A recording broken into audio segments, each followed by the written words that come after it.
From the depths of rot and decay they rise. The death god marches under sickened skies. With boils and blight they spread the pain. In Nurgle's name disease will reign. Rot and ruin, pestilence flows. With every breath the plague wind blows. Embrace the rot, let flesh decay. The death god comes, none can stay.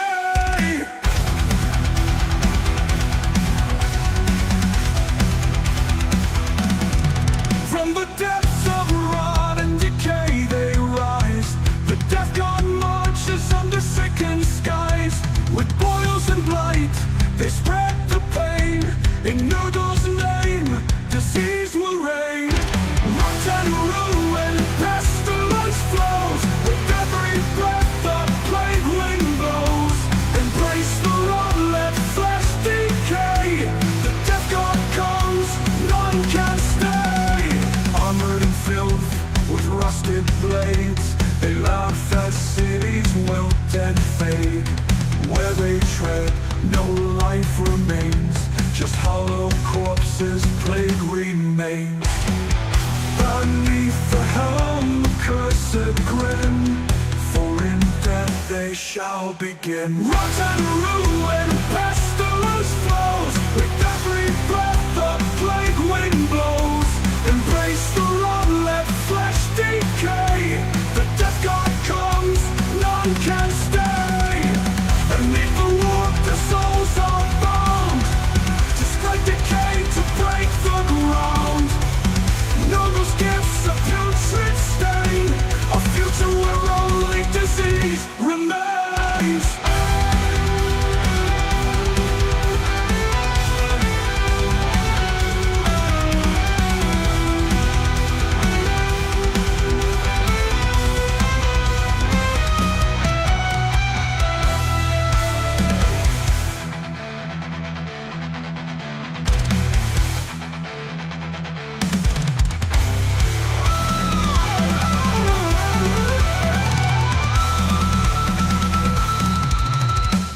Rot and ruin, pestilence flows. With every breath the plague wind blows. Embrace the rot, let flesh decay. The death god comes, none can stay. The rot spreads, there's no escape. The death god seals your fate.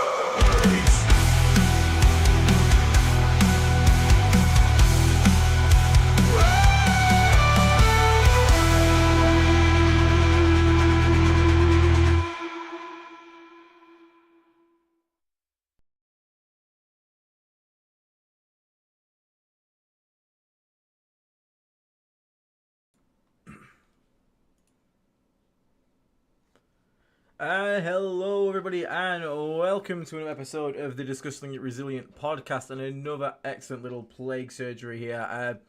So good to see everybody in the chat and what a spectacular day it is.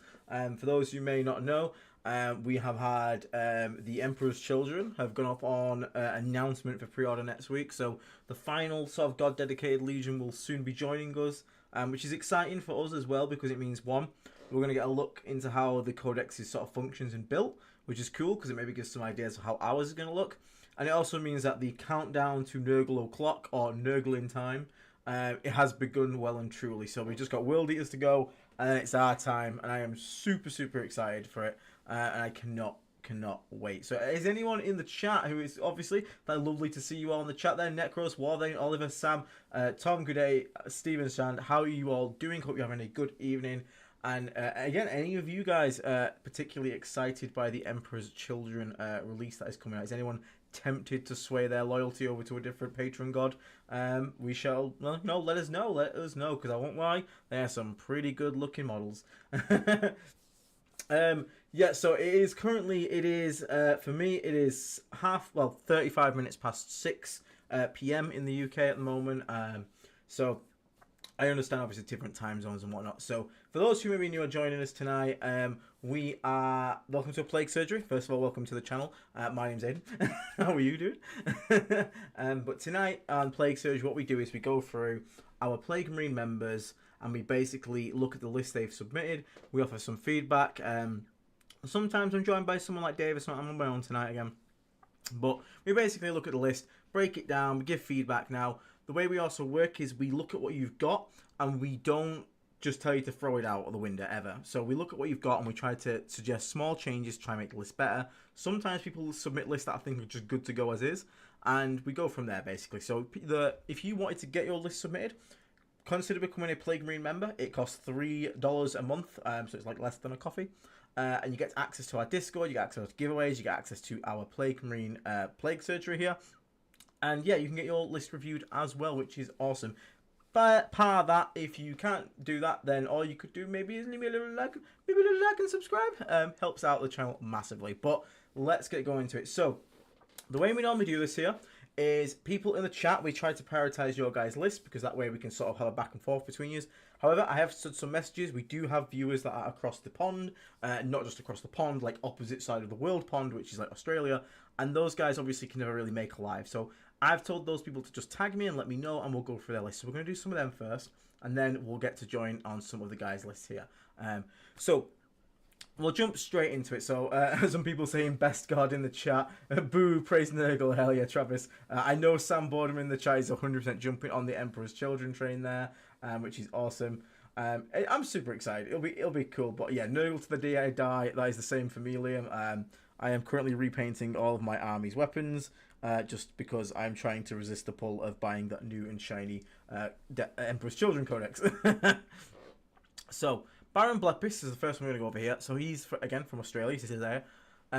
It's a good thing we say, Aiden, I'm in Australia and always miss the stream because I'm asleep while working. Can you have a look, please? Trying to run a pure Death Guard after running War Dogs for the most of 10th. Also using this list for teams so I can't take demons. Okay, so cool. So we already got some things in mind there. We can't put demons in this list no matter what we do. Because for those who maybe don't know, in teams, if one of your teammates is running an army, you are not also allowed to run the army, even if they're taking it as allies. So, sounds like one of his teammates is either playing demons or has taken demon allies, so we can't put them into this list. Okay, so it's morting time, 2,000 points. It's a Play Company, which is most of the time what we're going to review it. Hopefully not for long. New detachments and all that. We got a Foul Blight Spawn Ballast Putrefier combo, 2 Lord of Contagions, 1 Rocking Deadly Pathogen, Mortarion, Typhus, 10-man squad of Plague Marines here. Then we've got a Death Guard Rhino. We've got Spawn, Cultists. We've got a Land Raider, a big squad of 6 Death Shard Terminators, 2 squads of 3 Death Shard Terminators, and then 2 Fletted Bloat Drones, and a squad of Poxwalkers to sit on the home objective. So, looking at this list, my first initial impression is this is very much an aggressive list. It has to be by nature. This list has no shooting outside of the Land Raiders' last cannons. So you have to basically go full Zeto on this and remember to be aggressive all the time. So one thing you can do in this list, and one thing we've seen Zeto put into play, is the sort of the Land Raider shuffle, where basically in order to cut the Rhino and to save himself some points, what he'll do is he'll run his Plague Marines on foot behind the Land Raider. The Land Raider in its first turn will go aggressive, drop off the Death Shroud, who will try and make a charge. The Plague Marines will move up behind the Land Raider and advance to stay within range of it, and then embark at the end of the advance. So basically, they sort of swap seats. So the Death Shroud hop out, and then the Plague Marines hop in. And that can sort of get a bit around having to bring a Rhino. Now, obviously, that does put all of your forces into one space, because obviously they're taking up the spots in the Land Raider. Now, we've got 3 squads of Death Shroud Terminators here. Now, we have a 3-man and a character that can obviously go inside the Land Raider, so that's good. Then we've got a 6-man coming down, which is almost like a big brick unit, which is going to be sort of like a rapid ingress threat, definitely. The third one, I am a little unsure on here. And the only reason I say I'm slightly unsure on it is because this list needs to be aggressive and put pressure on people. And to do that, you need to basically have a big sort of like impact early on onto your opponent and keep the aggression going. Now, we always talk about with rapid ingress, we have 2 rapid ingresses, because we're only going to do turn 2 and turn 3. Turn 3, because you never want to bring in Death Shroud at a 9-inch charge, ever. You never want to do that. You never want to Deep Strike and try to charge. It's so bad, you'll fail it, and then you're just stood there with your pants down. Don't get me wrong, we've all had the stories where it's our only hope and we've gone for it and it's paid off. But in general, we try and avoid making 9-inch charges from Deep Strike. So I'm worried that this isn't enough impact at the point of the game where it's needed. Because it's all about keeping that pressure on them straight away. I don't like having to wait till turn 3 to drop this Death Shroud squad. So I'm personally of the mindset that maybe we take out one of the squads of Death Shroud. There's just a small one. I like the big 6-man coming down. And then we have the that also frees you up a character slot as well. So really, you're looking at 190 points potentially spare here. Oh, Mr. Death Guard Dave has messaged me. I would love some backup, Mr. Death Guard Dave. If you guys are alright to give me a second, I'll get Death Guard Dave on here. You can also join in the chat. That would be fucking awesome. Give me 2 seconds, guys. I'm sure you all appreciate an extra hand. That'd be pretty cool. I will have to do this. Let me do this the smart way. So I have to open up the Discord. I have to on the internet, and I'm going to switch the screens around and call Dave on here. Sorry, guys. Bear with me a second, but this way you get double feedback review. So it's actually better. So I need to swap this screen to here. So we've got to Plague Surgery. There we go. Go to Baron Blepis up here. You guys can't see any of this yet, but do not worry. You will see it shortly. There we go, Baron Blepis. Okay, so let me now change the main screen to that. Not that one. That one. There we go. So again, you guys, look, you didn't even notice anything had changed. And then on here, I give Dave a call. You guys can't see this bit. You might hear the Discord ring, and I apologise. I'll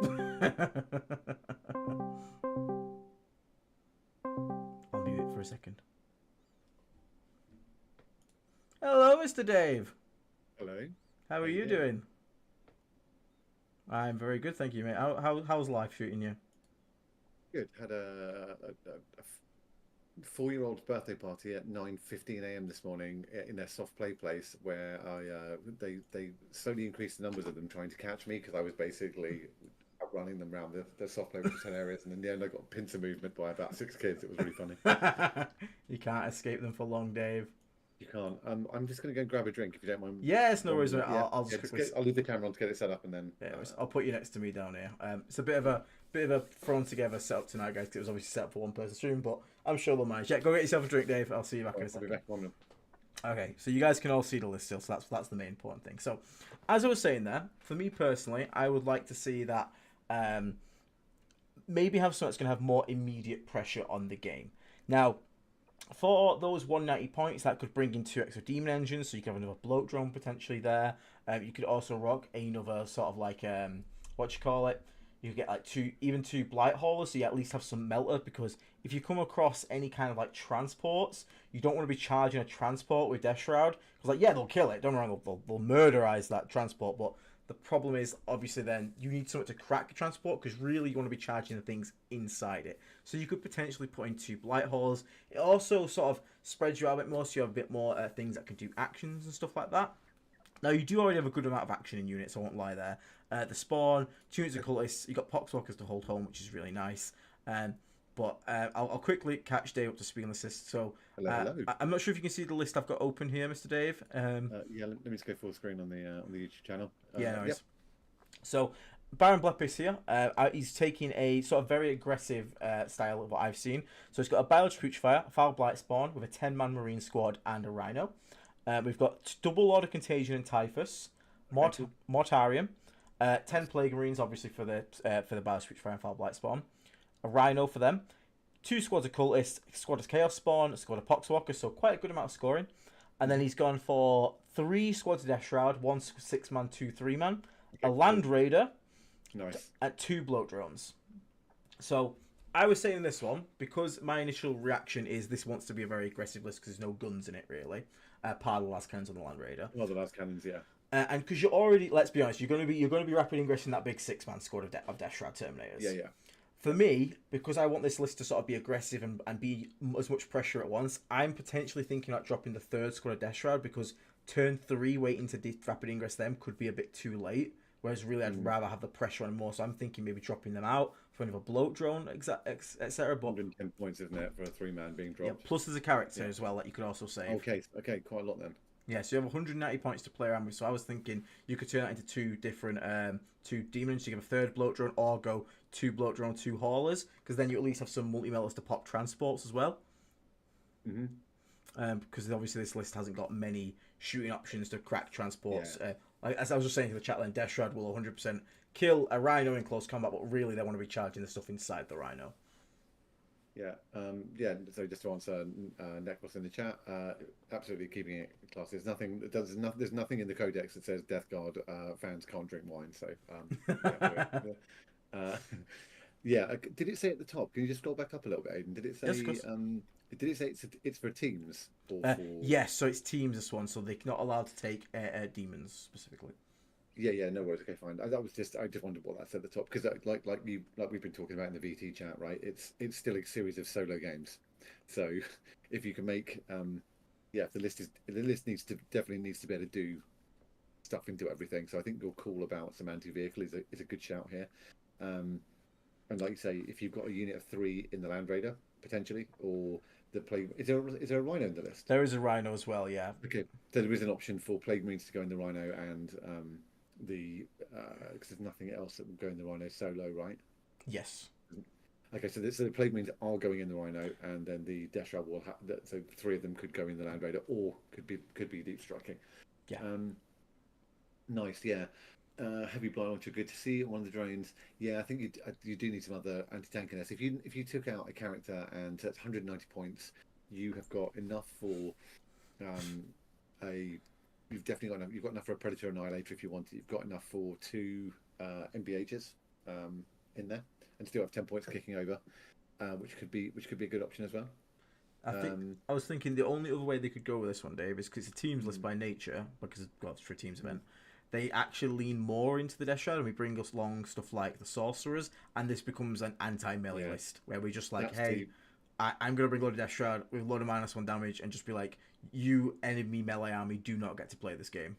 And that's the question for your teammates, right? And your captain is what are the other teams in the mix look like? If you've got loads of other lists that can just nuke vehicles, then perhaps this doesn't need to be that. Yeah. So I mean, that probably the best thing is to talk to your captain and find out what he needs for the team.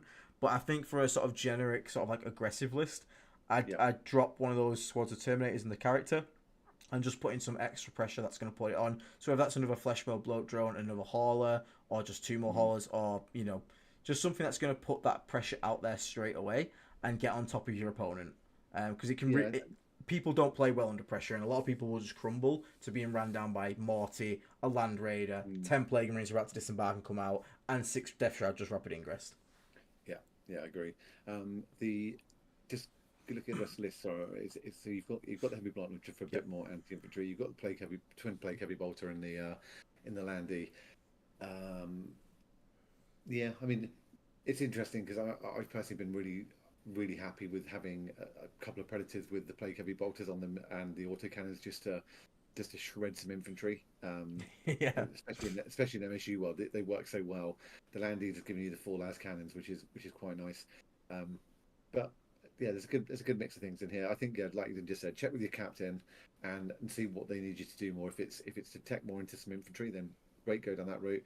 Digger, the other option is you could drop a Defiler in for 190 points. That is exactly the amount it gives you.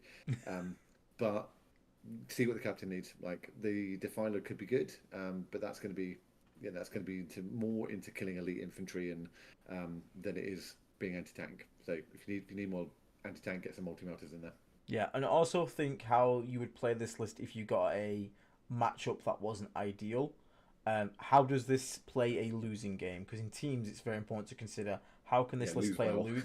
How can you lose well as well? Now you do have a good amount of scoring here, but if for example, if you came across an army that is very good at like killing Terminators, what's the backup plan? Is something you need to be considering now. It's harder said than done, and hopefully, obviously, your captain's job really is to try and dodge you from that matchup, so you should never really have to face it. But just think about how you can play the neutral game as well. And it's not impossible. You can just like start the Death Shroud on the board and just be like, you put them in that middle L or like some form of middle, and it makes a giant no-go zone for your opponent. And you never really have to push out of there, especially if you're playing for a losing like draw or whatever. You never have to push out. Always remember that in teams. You can play to just get some points. So whereas in singles, eventually you'll have to make a move to make something happen and to blow your opponent's score and keep yours up. There is no option. Yeah, you don't need to. So don't. So if you ever get into a losing matchup, maybe consider like keeping the 6-man on the board, playing the Land Raider more defensively, and sort of just punishing anyone trying to push you that way, because it can be played quite nicely as a defensive army as well. But yeah, go on. I was going to say just two more thoughts from me. One is I still haven't, and I'm not saying that they're a bad choice. If you've got 70 points in 2 spawn models, if you can find another 20 somewhere, that gets you another drone or an MBH, which is a lot tougher, a lot faster. I would consider that. I personally still haven't run spawn in a competitive list in 10th. Yeah. And I don't feel like I've been missing out because of that. So just as another option in case you've got, when you're rejigging it a bit, that's another easy drone or another easy MBH potentially in this. And then I was just going to say with the Land Raider, you would have hopefully seen the chat we had with Zito recently about a good way to start it in. You can just start it in a really aggressive place. If the opponent has got an absolute ton of anti-tank to it, if you're playing on, I don't know if you're playing on UKTC or not, but also look for a space where the Land Raider can often just be kind of turned, kind of sideways on behind a piece of cover in your deployment zone, and can skirt up or down and generate some really nice firing lanes. So think about using it that way too. I'm just checking real quickly. So yeah, one thing you actually could do to get what Dave Fit is in there is if you drop a lot of contagion down to a Sorcerer Terminator armor, so then you have one squad with access to -1 damage, which is really good in melee matchups, plus a good ones per shot. That gives you 10 points spare. You can drop Deadly Pathogen off there. We always like it, but I would rather have a bloat drone. Yes, so would I. I would rather have the bloat drone over the Deadly Pathogen on that guy. So that would be a way to get it. If you pop Sustained, like, the chances are you're going to end up with a couple of extra hits going in from a Lord of Contagion anyway. Yeah, so that would be a way to get these, because I think True Bloat Drone at the moment is so stupidly good.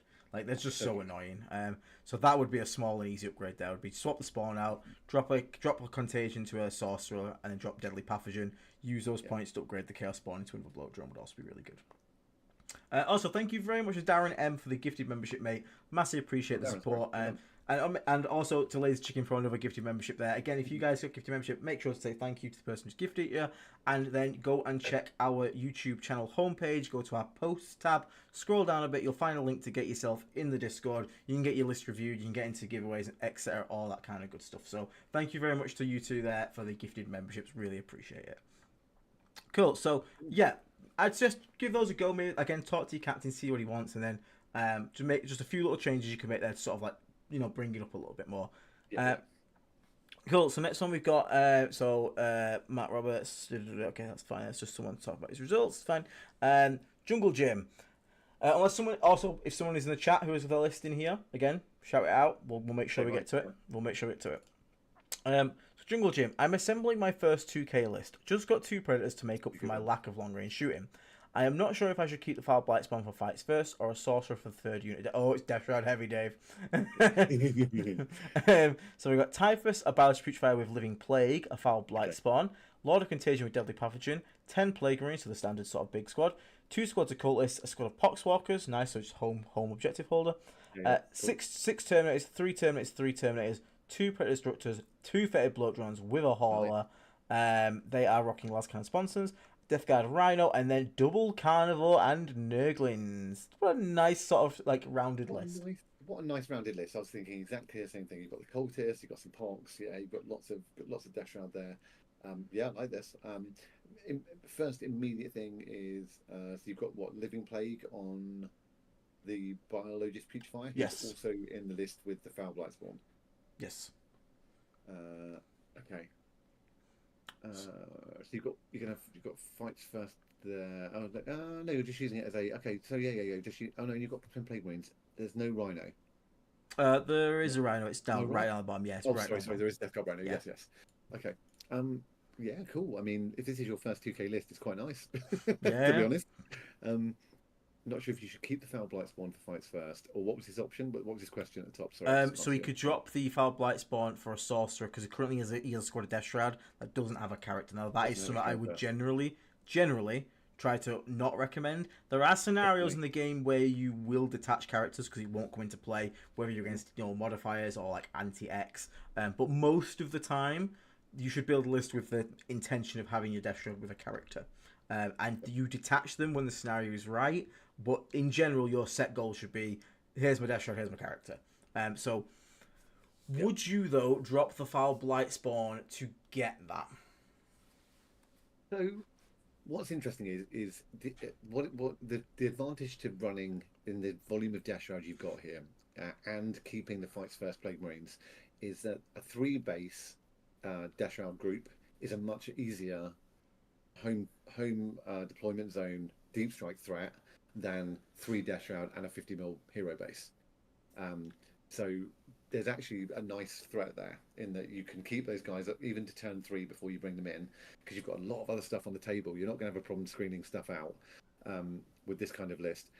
And then you can keep your Fights First Plague Marines and then just lock down that objective marker with a Fights First group and just be like, well, then you're not coming in here. And you could still re-embark on the Rhino and then push out turn 4 after you stick it or whatever later on if you want to. So that's definitely one of your options. But I would say if your plan is to use all of those Death Shroud units as an aggressive play in the game, then you definitely want all the buffs you can get out of it, which means putting a character with them to guarantee that -1 to wound over strength 6. To just have that extra damage in, and potentially if it's a sorcerer, that is the -1 damage, or Typhus -1 to hit, etc., etc., etc. The interesting thing about Death Shroud is when sometimes you'll be shot with Death Shroud and you feel like the -1 to wound like never helps. But I was shot by a Tower Riptide the other day, brought it out, overcharged it with the flat damage 4 ion cannon, and he rolled his to wound and he was like strength 9. I was like, okay, 4's to wound because of -1 to wound, and he rolled 3 3s. Yeah. And instead of losing my entire squad of Death Shroud, I lost 1. Yeah. And then, because people now expect that unit to be dead, it was actually in a position to charge unit stealth suits next turn, which is big against Tau, because obviously that thing's mark everything. So, yeah, I think the -1 to wound is pretty much essential. Now, one thing I would say here, though, and it's something Dave's talked about before in the past, is because you got 3 units of Death Shroud, and we talk about you only being able to ingress twice, do not be afraid starting probably the 6-man on the table. Mm-hmm. People are very afraid of and they are slow, but a lot of terrain these days, you can with an advance get to a good mid staging point on the board, and especially if you make that your sort of defensive squad, because we talked before where basically you don't need really to add much damage to a 6-man squad of Death Shroud Terminators. They tend to kill most things they touch anyway. Outside of ridiculously huge things, in which case, you can, in that matchup, you just swap around. Because bear in mind, you don't lock your characters in at list creation. You choose who goes with what at the start of the game. So if you, Dave, were against a certain knight that you were having a lot of fun with the other night, what's what one again? Is it the Porphyrion? Porphyrion, that's it. It was off the chain. Yeah, well, we'll go through that in a second, because I'm sure chat would love to know how you Periphyrion did. But, for example, if you were against something of that caliber, you would just, in that matchup, put your Lord of Contagion with the big squad, and their job would be to go kill that. But if you had your Sorcerer, especially the Sorcerer, in the big 6-man, and they take a good point in the middle board, that is such a horrible unit for your opponents to deal with, because they can't charge it, because you'll -1 damage it, and you can even -2 damage it if you want, because of the stratagem as well. And then you clap back, probably kill them, and no one can sit on the middle objective without risk of that thing being charged, and no one can even stage in the opposite ruins, because again they risk just getting charged. So if you're gonna, if someone even moves in there and doesn't roll a big enough advance to get inside that ruin or something, and you're just an inch off the wall on the other side, like, that unit's dead. Yeah, it's pretty gross. So I would personally, I would take the Foul Blight spawn, and I'd probably drop Living Plague off the Bios Putrefier. If you need the points to get the character for the unit, because Living Plague is nice to have, but it's the first thing we drop on our list. Always go boys over toys, because enhancements are great, they're nice, some of them are useful, but when you're doing it, well, especially with a unit of 10-man Plague Marines who are quite a defensive unit with Fights First, or just on a point, the enemy's most likely going to be coming to you. And in this list, you've already got Cultists, you've got Bloat Drones, you've got a Hauler. These are the things that are going to be pushing forward and spreading Contagion for you. You're not so much reliant on a big, once per game thing. Now, let's not also forget, we've got 2 big Carnivores in here. 2 big boys. So, Yeah. heavy hitting. So right off the bat, you actually can take quite a defensive position with this army Yeah. because you have the ability for 2 turns to just throw a carnivore at their objective, and they either have to have over 8 OC on it, Mm-hmm. which is pretty hard because most terrain these days don't let you put that much OC on the side of it that's safe, or you keep flipping it. Whereas you have your Plague Marines on one side, you can do the cultist trick where the cultists surround the objective on the outside, so your opponent can't walk onto it because they can't walk through cultists, and so they can't take it off you. The only way they can take it off you is if they charge the cultists, at which point you then heroic through the wall with the Plague Marines, you kill them, and then the Plague Marines walk back behind the wall, rinse, repeat. So, yeah, it's a really good, like, as your first list, though, I really, really like this. It's a great first list. It's a great first list. I think the only thing, like we said, we'd probably recommend changing is put that character in that third Death Shroud squad, and don't get too caught up on trying to put all these Death Shroud in Deep Strike, because it's a very common mistake people make. Definitely, and I would also say, so you've got a couple other options here. One is so the Nurgling unit that's just running around using up probably your last 40 points is you could if you drop that and drop Living Plague, you've got 65 points. I'm not saying do drop the Nurglings, but something you need to be thinking about if you are going to use them is the other thing I see people do with Nurglings is they drop them out as a screen. But if you do it in the wrong place, you end up giving your opponent, if they go first, an easy charge onto a point. Yeah. Instead of being a screen, and you've only got 3 of them there, so that's something to watch out for when you're putting them. If you just think, oh, I'm going to throw them out and create a little wall, 3 Nurglings does create a little wall, but it's quite easy for someone to move infantry through a wall and then jump onto a point. And if they're there just to use up 40 points, as opposed to you've got kind of a plan to how to integrate them into the rest of this list, consider dropping Living Plague, and then you've got some points to give yourself a Tallyman or 10 Poxwalkers, 10 more Poxwalkers, or you can keep the Foul Blight Spawn. Yeah, exactly. So that could be another thing to do. Yeah, so what we'll say it's a great first list, though. It is great, and the fact you're saying it's your first 2 list also makes me think you're sort of new to either the game or the army.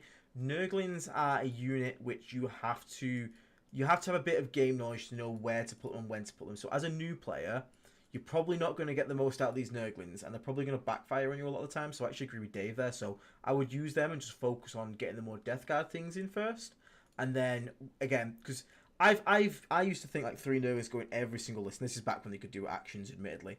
But the more when I was forced to play without them at ITT, and I've played a bit more without them, I don't miss them that much. They're nice to have, don't get me wrong, but a lot of the times I just deploy them and I'm like, what are you guys even doing? I don't really know. My opponent hasn't brought Scout. I don't take minus weapon skill, ballistic skill myself, so it's like not that impactful. And I found that the 40 points would, again, if I'm 5 points off a Tallyman or an Icon Bearer, I'd just rather grab one of them. And even in this instance, if you do what Aidan said and used your 6-man Death Shroud as like an anchor point in the middle of the board behind the central ruin, threatening the middle, telling them not to come near it, if there's 6 of them plus a character, it's quite a big footprint. If you're then thinking, oh, well, I'll use the 3 Nurglings behind them to kind of guarantee that extra -1 to be hit, the Nurglings are going to be squatting out around the edges of that terrain, and potentially a free giveaway for no prisoners or something. Excellent. So, and also Baron Bleppy's just come in, just talked about his list before. Cool. It's good to know that you're not putting that 6-man always in reserves again. We just talked about it then. Too many people always put stuff in reserves when you don't need to. So that's good to hear, mate. That's good to hear. So don't worry. So we got Roti in the chat, whose list is up next. So we'll look at yours next. So again, yeah, really good 2K list. I would be more than happy if you playing this again. The small change there would probably be the Nurglings out, get that 3rd character into that Death Shroud, and then you can keep your Foul Blight Spawn at that rate. Or you can, if you want to keep the Nurglings, probably, you could cut the spawn and get a newer character for your Death Shroud there. So we'll go for the Rotia is it list, because he's in the chat. We've got Heretical Spartan. No worries, Heretical. Is yours... Can you just find yours, Heretical, and can you just reply to your own list, tagging me in it? It's just going to sort of help me in that case. Hey, Bob, welcome, mate. How you doing, man? Hey, Bob. Just finished the French GT 5 out of 100. Very nice, Bob. 18 Death Shroud. He's gone back to the 18 Shroud. This is, but once again, like just proving, like we always say, is everyone's going, well, was 18 Death Shroud the thing that was there? Well, there you go. That's still running, and then we've got Defilers running in Crab King's list, and we've got Carnivores running a list. Like the Death Guard index is still wide open, people. Exactly. And don't Stephen, we'll also look at yours as well, mate, and Oliver will track around to yours as well. So, Also, for Ryan in the chat, why don't I use one minus weapon skill? So, understand when I say that, it's not. When he says that, It's yeah. not because it's bad.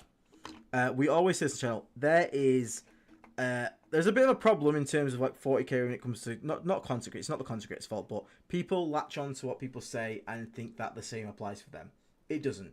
I am of the mindset I like to remove opponents' models so YouTube doesn't demonetize me. I do not like to try and outlast my opponent in terms of attrition. I like to put aggression onto my opponent and blow them out of the water. And so for me, -1 save is just fits to my personal player style better. I like being in control of it. I don't like having to rely on my opponents to walk into my aura to get the -weapon skill, ballistic skill. It just gels with how I work better. And it's not the case for everyone, and there are many people that do really well with weapon skill, ballistic skill, but it's just not me personally. And I think the same for you, Dave. I only have 2 instances where I use it, and that is orcs where they're going to be coming to charge me, and that's if I'm playing AdMech and it's a jail list. Oh yeah, because you don't want that thing getting on top of you.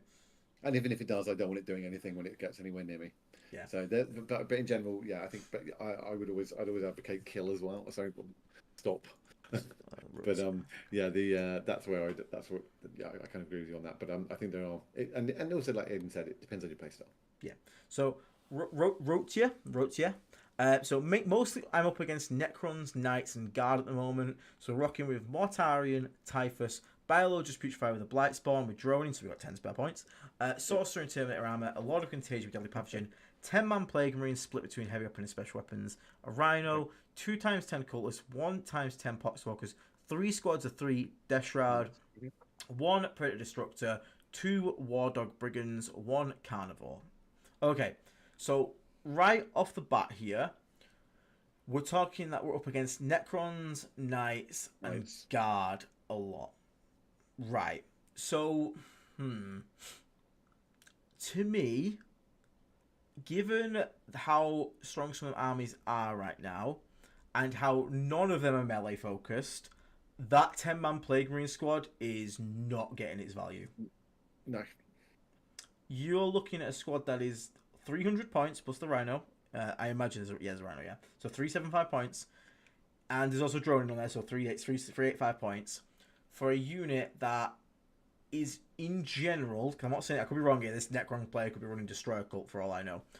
But then, yeah, but if they're playing any form of shoot, which Knights and Guard definitely are, it's like a Knight player doesn't have to charge a Plague Marines on objective. He can just stand on it, and admittedly, he'll need to stand like 2 on it, admittedly, because thank God Plague Marines are obviously 2, but he can just do that. And the worry is these armies also shoot so hard at the moment. Knights less so, but no, but so you say that if he's playing Armigers or War Dogs heavy, and they've all got indirect equivalent of Havoc launchers on top, whatever. Yeah. All of that into your 10-man Terminator, into your 10-man squad is going to mean that his 8 OC will out OC you fairly quickly. Yeah, because the chip damage will add up, and also the second you lose a model, you have to start taking battle shock tests against Chaos Knights, so there's always a chance you just fail it. So for me, that squad there, because the problem is for that squad to get value, it would have to have a crazy turn where it comes out and kills like almost 3 War Dogs. So there's also the Guard problem where, especially playing Bridgehead, that's like that thing will just evaporate your 300. Exactly. Digger Den just said in chat. If it's Bridgehead, those premiums just go poof. They literally vanish. Yeah, they're gone. So at the moment, in general, what tends to be doing pretty well seems to be quite a lot of sort of either you go on units that have invulns because you need the invulns, like again Bob with his 18 Death Shroud, or MSU units tend to be doing quite well, which stands for minimum size units or multiple small units, either way you look at it. So in these games here, I think as I'm looking at this, I like most of it, but that just stands out to me as just not going to get value in these sort of games that you're against here. And you can get a lot for that, because you got to bear in mind 300 points in Morty, and now you've got 375 in a second unit. Now, if you don't have Morty and you could put 300 points into something else, great. But the problem is having 2 units in the current meta, which are like near 300 pushing 400 points each. Yeah. Losing one of them is a big hit to you. And this is why things like, for example, bloat drones are doing really great right now, because you can throw out a bloat drone. It's not going to die to las guns. They're going to have to put something big enough to shoot it and kill it because it's a vehicle. It's 90 points. As long as one of your brigands swings out and kills whatever killed that bloat drone next turn, chances are, most of the time, you're going up in value. But when it comes to... This is why a lot of people have moved away from the big Plague and Marine brick at the moment, in competitive play anyway, because it's just so hard for it to get value at the moment. So expensive, yeah. Now, if you're in a melee meta, it's great, because it's still really good. It does its job perfectly, and in teams that can do that job as well. But in terms of the armies you're facing against here, that is the single thing that stands out to me as the thing that's probably not losing you the games if you are losing them, but it's just the weakest link. My other thing to add to this, I think, would be that for maybe even all of these lists is that they're very easy to fill up the board quickly, and to cover those gaps of like the deep striking threats that you guys are going to have. It's very easy for 13 armigers to cover the board in space, and they're all very fast. Yeah. Guard can get across the table very, very quickly, and Necrons, of course, can be everywhere really, really quickly. So if you're using 3x3 Death Shroud because you're thinking, I'm going to drop them in, then you're not going to be able to. And there's a lot of stuff on the board to hide there. You've got 2 Brigands, you've got a Carnivore, you've got Morty, you've got 10 Plague Marines. There's to then hide that, plus hide the Death Shroud, because they're going to have to be on the table to come in any way useful. And then you're going to be moving those Death Shroud across the board. You might get one of them into cover, like if you F up in advance on another one and they're hanging out in the wind, they're getting shot to pieces next turn from all 3 of these lists. So that's something else to think about, is you don't have you haven't got outside of the Brigands. You might have two las cannons on the Destructor, but there's not a huge amount to killing a lot of tanks either. Yeah. The way to put this into perspective is for all the Plague Marines and the Rhino and the characters for it, you can literally get like 2 bloat drones plus a Predator, and I think you still have change. Because it's 180 plus 130, so that's what 3. Yeah, you still 310. Yeah, you still have change, which is kind of mad. And one thing we might have to do a video on actually is called, especially if running Death Shroud heavy, is fighting for space. And as Dave said there, if you're in this list specifically, your opponent doesn't have to worry too much. They can send out what's called skirmishing units. Skirmishing units are units that are looking to make the first engagements. They're not your heaviest hitters, but they're there to fight your opponent's skirmishes. And what you're doing actually is you're fighting for space. So, for example, if Dave, for example, is against an army that has 5-man chaff stuff. Now, these 5-man chaff stuff against your list here could run out into the open. They don't care if they die. All they care is that they're alive in your movement phase to stop your deep strikes coming in. So, what Dave does instead is he brings some bloat drones with Plague Spitters along. And Dave will put those Plague Spitter drones in the space that he thinks the opponent is going to try and basically deny your deep strike. Because now, when your opponent comes out with those little 5 1-wound models, Dave's going to overwatch it and kill it. And at that point, Dave has fought for space, and he's bought his army space. And the same works when you're aggressive into your opponent. Sometimes you'll take losses, but you're buying space and you're fighting for space so that you can bring in something scarier. Now, one thing you could do this list to take away the need for space would be to consolidate one of those squads into 6, so you have a 6-man and a 3-man. Because you can also start 6-man on the board. Like, those things can genuinely walk up the board. Not in that they open, don't get me wrong, but you stage it in a position, and then that's not too bad. But as Dave, if you could drop a 3, and if you could, then you're definitely going to lose 10 points with the droning. And then I don't know what your total points cost is, but you're that close to another Predator. Yeah, and one thing that's important is that you have a way to... You have Brigands, which is great. Another Predator would be awesome. Like 2 Predators, 2 Brigands is a nice shooting firebase. I'd be happy with that.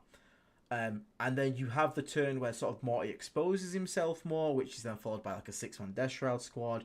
And that sort of like pressure onto your opponent. Then they've got to shoot that kind of stuff, which means your Brigands can take more aggressive positions because the focus has to be on the Death Shroud and the Morty in their face. Now your Brigands are starting to get into melter range and stuff like that. So against those armies there, I genuinely think that you would be better just basically chopping apart that sort of Plague Marine brick and bringing in either units that are going to fight for space, like bloat drones, or if you like it, like I'd even prefer this, like, you could technically turn it into a Plague Bus with just 5 Marines in it. Yeah, you could. Yeah. A plague bus isn't too bad with some guys in it, because plague bus can also be a great sort of like assaulting unit up an opponent's flank if you rapid ingress it. But also I think I'd consolidate one of your Death Shroud, so I'd either have a just 2 3s, or I'd go, and then you obviously get the points for dropping a 3, or I'd have a 6 and a 3, and then you can start the 6 on the board, because then you can have a go turn where. So if you couldn't do anything right now, say you couldn't spend any money right now, that one change would make the list a lot better, because you would just spend your first turn, get into areas, stick your objectives, whatever, score some points. Then on the second turn, you have a go turn. So you expose Morty, you expose the Carnivore, you expose the Rhino with the guy still inside it, and you rapid ingress in the 6 Death Shroud, or they come out into the open. Your opponent has to pick stuff to kill. Your Brigands, at that point, will take up defensive sort of positions behind that wave, but ready to move out and shoot anything that shoots them. Your opponent will probably kill one of those options. And the problem is, it's probably going to be Carnivore, because the Carnivore's the easiest one to kill. It's the easiest one to kill, yeah. If they shoot Morty, then they 100% are... They have a chance to kill him, but you would pop what you call it there, the smoke, just to make him eat as many bullets as possible. Even if you know he's probably going to die, the more bullets he eats is the less bullets going to the rest of your stuff. And when you make a sacrifice, like if you're going to sacrifice a Carnivore or Morty or the Termites or the Rhino, you need to make sure you punish it next turn. Whatever didn't get shot goes flying into your opponent's lines and smashes into them. Because that would be a list that would work, because then you have a sort of like it's the 2-stage sort of go turn, and that would be an easy change to do with just consolidating the Death Shroud.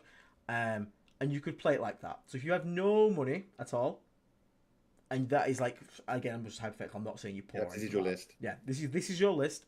That simple change there to a single 6-man, and that change to playstyle might help you.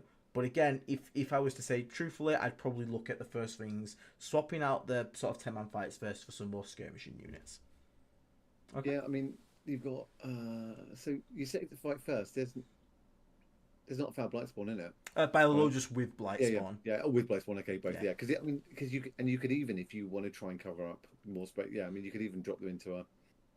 You could even leave them in that Rhino once they've pushed up, and then like that instead throw that one out further. So it is an interesting one, and you could also reserve the Brigands. So you could like push some space out, bring those things on to make holes. Which is another way to look at it with this one, but it's an interesting bit. The other thing you could do, Aiden, is you could just put a Porphyrion in there, which will just kill the monolith even with a 4-up every single time. It will kill all of the guards' tanks and kill any knights that are on the table. So what I find the next list, you want to regale the chat with your tale of Periphion at your local club, and also thank you very much, Stephen Shand, for becoming a member there, mate. Massively appreciate it, man. So I will go and find yours, because you were one that submitted it as well. That really wanted to stick to it. So. Give us a second. So go. Yeah. But just for anyone who doesn't know what this thing is, I'll just grab it. Hold on. Yeah. Here. You sent it to me directly. Yeah. There we go. Right, we go. Cool. So look, this is only 1,000 points on this one. So I played at club last night versus Thousand Suns. Friday night. And rather than take a Plague Storm list, which would be quite competitive, I thought I'd take something quite not well off meta. So I took this as the core of my list. It's almost the size of a Warhound Titan, and it's a lot better. 700 points. It's T13. It's got 30 wounds, and the 2 guns on the sides are twin Magna las cannons, which are 2d6 when you put them together. They're strength 18, they're AP 4, they hit on 3s. If it stands still, it gets lethals. They are d6 plus 6 damage each. And I thought, well, it's 700 points, so I'm just gonna take it, and then I'll build 20. I took 20 Poxwalkers, which sat around its feet to basically cover it, to basically make sure it couldn't get charged by Magnus or anything. And it did 190 damage in the game. It did 73 damage into a squad of Rubrics. It did 52 damage into a Defiler. It did 39 damage into a Mutalith Vortex Beast, and it did 26 damage into Magnus because I basically rapid ingressed 3 Death Shroud into his home objective, into his deployment zone, right on the board edge, which meant Magnus had to go backwards to go and deal with them, because people overestimate how much firepower you need to kill them.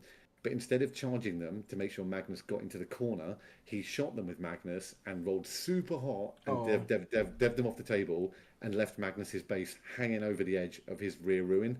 So I just touched the knight onto terrain to see through it and obliterated him. And that was even with Magnus rolling. I even did like a middling amount of shots. That was with Magnus blanking, CP re-rolling, and with a 4-up invuln. And he still took 26 damage and died. So yeah, it was really fun. But the worrying thing is it really made me go. I had a drone. I had 2 PBCs. I had 20 Poxwalkers, 2 units of 10 cultists, 3 Death Shroud with a character, and there's bound to be something else in there. But anyway, that was 2,000 points. I was actually like, it could actually work. It's a ridiculous model, and it is not 700 points. It's not competitive, but it will kill absolutely anything it looks at. So that's quite fun. That is fun. That is very fun. Those things are from they're Forge World, but it's just on the Warhammer site now, isn't it? Yeah. Yeah, it's on the Warhammer. So you can get it on the Warhammer site. I mean, it's not it's huge. It's like there's like It's not a cheap model. It's not a cheap model. I think it's about 420 quid. But it was But the guy, one of the painter guys I used, did a great job on it. So yeah, it's really fun. But it's a very fun thing to take. It was just one of those to go. I'm never going to probably ever use it in a competitive scene. So unless we get to 10,000 and everyone asks for it, then I will take it to a tournament. But it's the kind of thing you can take to club. So it was quite a laugh. It's good fun. I think you've made everyone want one, they said in chat. All right, so Mr. Stephen Shan. So this is a 1,000-point list, Dave, because Stephen's normally a Votan player, and he's just sort of coming over to Death Guard now, and he's been really enjoying it. And, I think he's smashed his first 4 games and got wins out of them. Good man. And I actually looked at this list before, and I quite like it. Belge Putrefire, Foul, Blightspawn. We've got Living Plague on there, so we can potentially drop that if we need to. Lord of Contagion with Deadly Pathogen, Typhus, then we've got 10 Plague Marines in a Rhino, we've got a squad of Cultists, we've got a squad of 3 Death Shroud Terminators to be joined by the lovely Lord of Contagion. Then we've also got a Fetid Bloat Drone, a single Methodic, so 1 Bloat Drone with Spitters, 1 Methodic Blight Hauler, and 20 Poxwalkers for Typhus to join along in with. So, in general... First thing I was going to say is you get a lot for 1,000 points. You do get a lot. And it's mainly, and that's with a Plague Marine brick as well, which is like 300 and so like the most of it's here. So one thing we could say is obviously straight up what we said there is 1,000 points. That is quite a lot of points in one unit.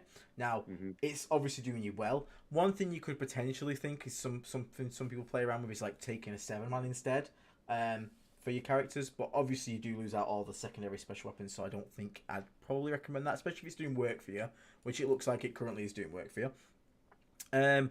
Living Plague is definitely something that could be swapped out, but again, even though it's not 20 points, is not going to get you anything realistically here. We've got 10 Cultists which you can set on your home jets. You've got 20 Poxwalkers, which I think 20 Poxwalkers and Typhus is great at 1,000 points. It's definitely great in a 1,000-point game. I think it's great in that regard. So, you got the 3 Death Shroud Terminators, which is also good. Lord of Contagion there. We like Lord of Contagion 3-mans because they add so much damage to the squad here, which is really, really nice. Now, one thing we could say potentially is, and it's not so much that I want to fit it in here because I think this is fine to 1,000 points. It's really good. I think going forward, like I would personally be looking at purchasing, like whether that's Predators or something like that. Now we do have. He has mentioned that he has bought a Mortarion. Okay. So if we were to just sort of like very quickly be like, here's some things that we could make like towards 2K. So if Mortarion came into this list, I think you've got a really good core. I think at that point you're just looking at, so you add Mortarion to 300 there. Yep. I'd go like double Predator, 2 Predators and Mortarion is just a great fire base. I'd even stretch to 3, but again 2's fine. 1560 at 2 plus Morty. Yeah. I'd get another Bloat Drone because 2 Bloat Drones is like my staple right now. Yeah, you definitely want 2 of those. So what's that? That's 300 for Morty plus 260 there. So 1560, 1740 with a Bloat Drone. 1740. So you've still got what, 260 points there? 260. Yeah, just 2 more Predators. Yeah. But you could also go with a second Death Shroud squad or bulk that one up to a 6-man. That would also be pretty good. 110. Yeah. Yeah, so you could do that. Still gives us 120 points, I think. Yeah, and then you could cut Living Plague there, and I'd be tempted to go with like a Carnivore or something. Yeah. I mean, that's a good well-rounded list. And that I think the question is are you playing 1,000 because it's early days of playing at 40k and you're getting used to it at 1,000, or is kind of 1,000 what you're playing a lot of? Um, I don't know if that's like so we can have a look and see what it says back, but it's pretty good. It's a pretty good mix. I would also say when you got up to two, you could also take the the Poxwalker unit down to 10 as an option to give yourself another 100 points if you want to put something else on there. and then you can sort of just put Typhus either solo or... Because again, don't be scared to put Typhus solo in games where you're not going to get value out of the Poxwalkers regenerating. There's nothing wrong with that. And yeah, the first thing I'll be looking to cut is that Living Plague. Living Plague's okay. It's good at small point games because you don't have many units to go and spread things. So this is for a 1k tournament. Okay. This is for a 1k tournament. So I think the only thing I'd really be like scared of is if we had an opponent who was like, is this bang on 1,000? Because if it's not, I'm thinking if we have like even 5 points spare, you drop. Is Living Plague 20 or 25, Dave? Living Plague's 20. 20. You could drop Deadly Path. That's 35, and then Bloat be dropped. So if you had 5 points anywhere, you could swap out the Hauler, the enhancements, for a Predator. And I think I'd rather have the Predator, whether that's an Annihilator just for anti-tank duty or Destructor. Yeah, I would agree. In a 1,000-point game, I think the Predator gives you better value. So that would be pretty good. So the Predator, you just reserve it pretty much every game, and hide everything else, and then bring it on, and you've got 48-inch range on the autocannon, you've got 48-inch range on the las cannons if it's las. If it's plague heavy bolters, you've got 36. So wherever you bring it on, you're going to be hitting stuff in turn 2 onwards. It's just really good for picking up an elite unit that might be kind of threatening the middle or hanging around outside, maybe looking to do a charge next turn or something. Yeah, definitely. I think that would definitely give you better value in that game, because in the smaller games, it magnifies the amount of loss you get from losing a unit exponentially. Suddenly, the game is that much harder, that much faster. Yeah, it is for sure. And one thing I will say about this list though is I like how rounded it is, because you have, so we talked before about skirmishing units, and so if we do a quick check, have we got scoring units? Well, we got a Rhino, because everyone forgets Rhinos are scoring units after they've done the job. Great scoring units. Yep, you've got a unit of cultists, and bloat drones and haulers can sort of sidestep into scoring if they've got it. So yeah, you're pretty good on scoring units. You can also got Typhus solo potentially, which can be a great scoring unit because you can come in, do an action, and still do the mortal wounds, which is great. So scoring, we're happy with. Does it have skirmishing units, Dave? Well, we've got a bloat drone here. We've got a Mephitic Blight hauler right here. We've also got cultists, which weirdly you can skirmish quite good with cultists because of -1 save contagion. I've had my cultists move, shoot scouts, charge them, and kill them. That's exactly what I've done. Exactly that. And in that game I played against 1,000 Suns on the end, I had a few left. They passed their battle shock test because I'd basically pushed them up against. I'd basically done the classic scout, move, advance, sat 1 inch off a wall, stopped my opponent coming through the middle. My other stuff destroyed some stuff, and then I basically baited out an Overwatch somewhere else, and then moved the cultists through the wall and charged them into a unit onto a point, and had -1 save into people. Nice. So it is 1k bang on, so you would be 5 points short for a Predator if you drop the enhancements and the hauler. Is there anywhere we could get them from? Would be the question. You could go for a 7-man Plague Marine unit. You could drop onto a 7-man. It depends. One thing I'd ask is, if you look at the config, it's 2 plasma guns. Sorry, I'll just wait for you to kind of. No, sorry. You can. No, sorry. So sorry, I'm just waiting for the screen. I've just realised what you could do. You could. So it depends how much use you've been getting out of fight first, Stephen. Now, if you've been getting a lot of use out of it, don't do this. But if you haven't, and you've been needing to be more aggressive, consider Claude. Yeah, true. Claude has been like winning people's hearts over. So it's a 7-man squad with a Bio's Preach and a double Lightning Claw Chaos Lord Claude.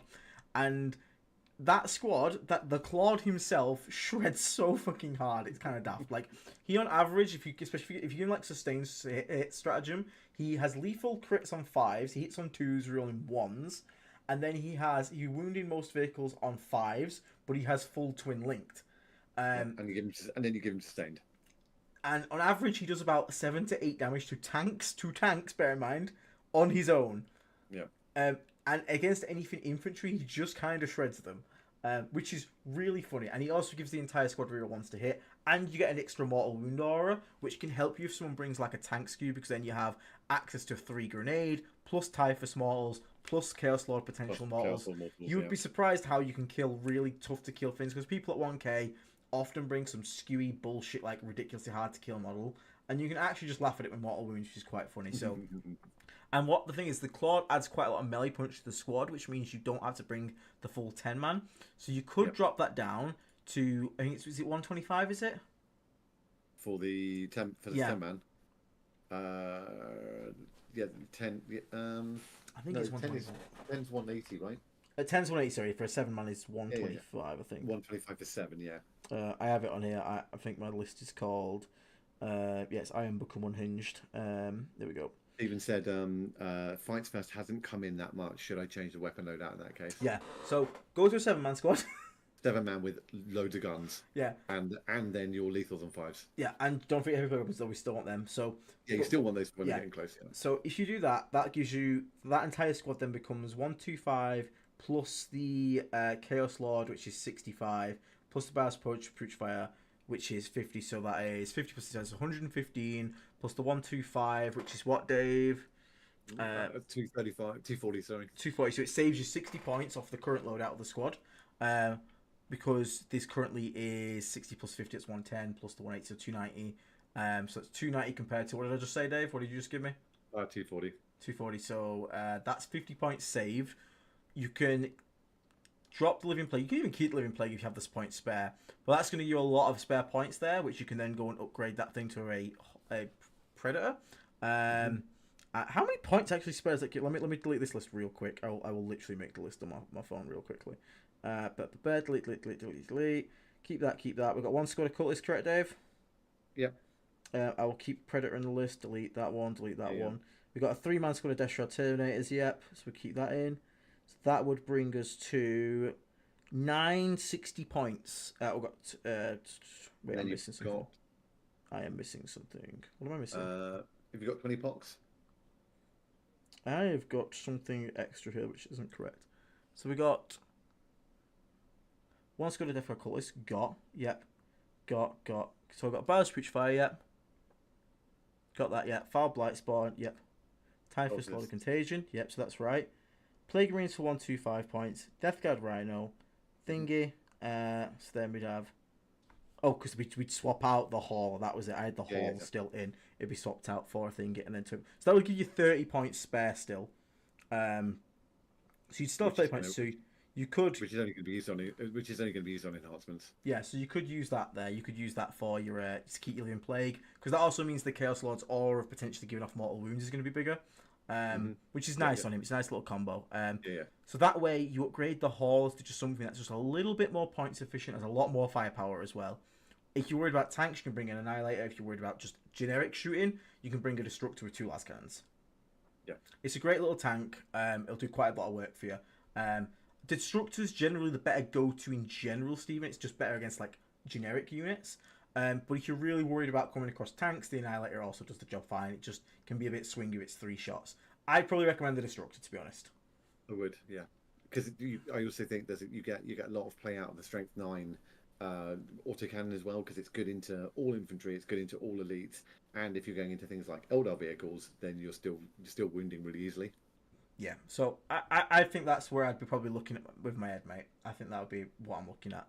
So I'd drop the Foul Blight Spawn, Chaos Lord in there, drop it to a 7-man squad, and then use the points to upgrade that hauler to a Predator Destructor. I think I'd probably go with that myself, mate. But yeah, that's the nicest sort of easy change without cutting too much out of the list, because we try not to do that here. So we got in the chat as well, we got Mandy saying, played the list that was suggested for me in the competitive channel, did pretty good. Still lost, but it was a narrow loss versus Tyranids, which is good given that you're pretty new to Death Guard, so narrow loss. This is the first time I've seen Mandy in the chat. Oh yeah, Mandy came across last week. She won a Death Guard army. Yeah, it's Mandy. Yeah, she won an entire Death Guard army, which is quite lucky, some would say. Have you dropped any pictures of it into the Discord? I'll go digging. She has, yes. She put them in the painting channel, I think. Let's have a look. Mandy, so good to have you here. So yeah, so give that a go, Stephen. Let us know how you get on, mate, at that event, and let us know how that list does. But you've been smashing your practice games, so hopefully you'll keep smashing it, mate. Right, so next up we've got... Oh, Stephen, thank you so much for the 5 gifted memberships, mate. Really dude, appreciate it. that's You kind of didn't you. have to Thank do you so that, much. but thank you so much, man. Really, really appreciate it. Thank you so much, mate. Really, really do appreciate that. Did you see the really important question? If I have a great unclean one and Roticus, who do I cuddle when I go to bed at night? For me personally, I'm more that Rotigus kind of guy. I like Rotigus. I think his little aura of stuff has become quite nice. So, you know, just saying. Yeah, but you got to remember that the great unclean one. The other reason you don't want to take him to bed is because he's got a bell and it's really noisy. That is true. And secondly, he gives off an aura of -1 tiredness. Oh yeah, yeah, that's true. Yeah, we don't really want that, do we? No. No, it's not great. Some people also say they cough a lot and they sleep and they snore pretty badly, but that's just rumours. Right, okay. I don't sleep. I just do not sleep. I don't sleep. So we'll go for. We've got time for probably like. We've got time for. A couple more? I'm on until 8 tonight, so we'll go with Hossboss, Oliver, and then we'll try and get Necros in as well. But Necros is on the TTS a lot, so I'll probably, if we can't get around to him, I'll do his to him personally. Nice. So, Hossboss, changed up my Blitz plague list a little bit. Tell me what you think. I have the 20 Poxwalkers so I can string them to my backline. If my opponent gets Cull the Horde, they can't discard it and get a better draw. Lord of Contagion because super killy and the only Terminator leader with grenades. 2 3-man Death Shroud and Land Raider felt better than 1 3-man Lord of Contagion. Ooh, now that is a topic. So we are rocking Plague Blitz. So we've got a Plague Company, of course, Lord of Contagion, Mortarion, Typhus, Cultists, Land Raider, Destructor, the Triple Destructor, and then we've got two squads of 3 Death Terminators, which are going characterless inside the Land Raider, and then a 6-man Death Shroud Terminator squad, and then we've got 2 Fetid Bloodrunners with Plague Spitters, 1 Fetid Bloodrunner with a Heavy Blight Launcher, and 20 Poxwalkers. So what I will say is, regardless of the opinion on the whether a character should go to Death Shroud, I do think you should put characters to Death Shroud. Maybe it's a different question when it comes to Land Raider, because our Land Raider is so awkward. Why can't it carry 14? That would be so much better. It is very, very annoying. But what I will say is, outside of that question, I like how rounded the list is. You've got a bit of everything. You've got nice shooting. You've got Triple Predator and Land Raider. So your shooting is nice. You've got a lot of last cannons there. People can't just bully you with tanks. I like the elite component. Nice big brick of Death Shroud always feels good. Plus another squad of Death Shroud, real nice. And then you've still brought along Triple Bloat Drone to fight for that space. And you've got the techie piece of the Poxwalkers. And you've also got 2 squads of Cultists. So 2 squads of Cultists, to get you out there. In general, I do like this list. Like, just in general, I like these lists where they've got lots of shooting fire base, they've got the skirmishing units, and then you've got the big crunchy middle center bit, which is like Mortarion plus the Death Shroud. So what are your thoughts on this one, Dave? I think what you need to do with this is, I'm same as Aiden. I really like it. I think you've got 10 points spare, so obviously put the droning on the Lord of Contagion. Yeah, you might as well. You'll forget it exists, but you'll forget it exists, and you'll never use it, and you'll never remember. But just do it to round the points up. I think the thing that I would do with this list is, if I was committing to it, is really get used to putting 6 Death Shroud in a Land Raider and learn to use it. If that's what you want to do, I think that's a really I like it as a tactic. I think it's really good, and you've got 2 3s that can go in 2 different directions. That's really interesting. Your other play is to potentially put another 6-man together and put that in the Land Raider and see how that works. See if it's a case of driving that Land Raider onto the mid objective and then getting 6 Death Shroud out, and then either hopping them out behind the wall next to it, or charging them into the opponent, or just play with that. If what I would do with this list, I think it's a great thing to go after. You've got lots of other play with other bits of the unit. That's what I would do. Right, so he said in chat he plays against a lot of our shatter players which do have Silent King, so -1 to wound is not as important here as well, because Silent King has the aura of ignore modifiers because we hate him. So that is quite important as well. So being aggressive there is obviously quite important. Now, one thing I would also say to consider is, as you're playing this, don't forget, I would quite often probably put one of these Destructors in reserves. One of these Destructors in reserves is really nice. We've done Revs list now. We did Laser Chicken, we did Revs list. We did that one, didn't we? Yeah. Up here, was it? I swear to God, we did Revs list. If we haven't, should we do that one? What's the name, Revs? Where is he at? Revs.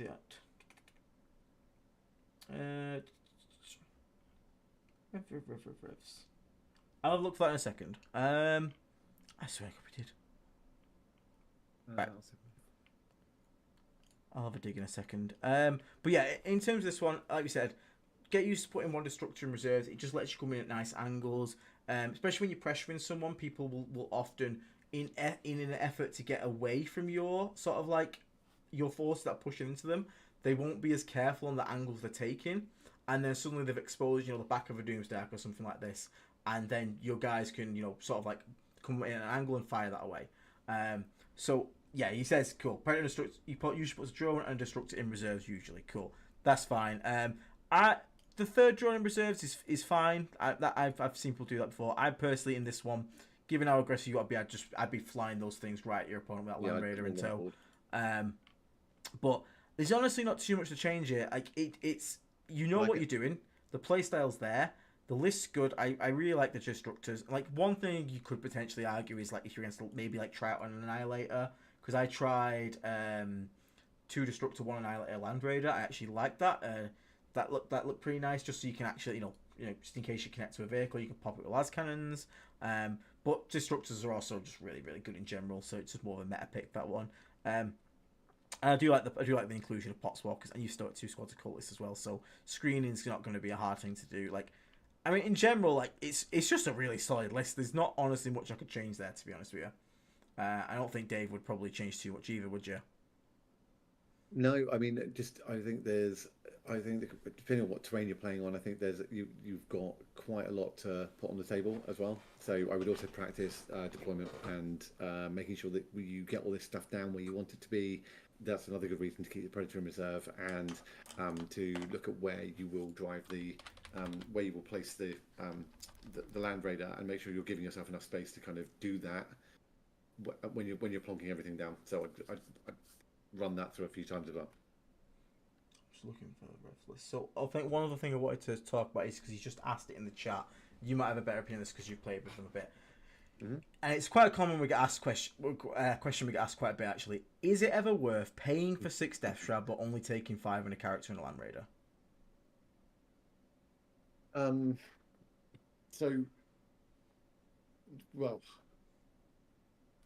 it's a really interesting question. I think the loss of the extra. I found it. It depends what the rest of your list looks like.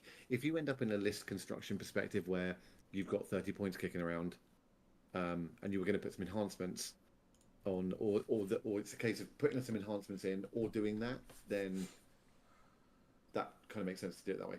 You can.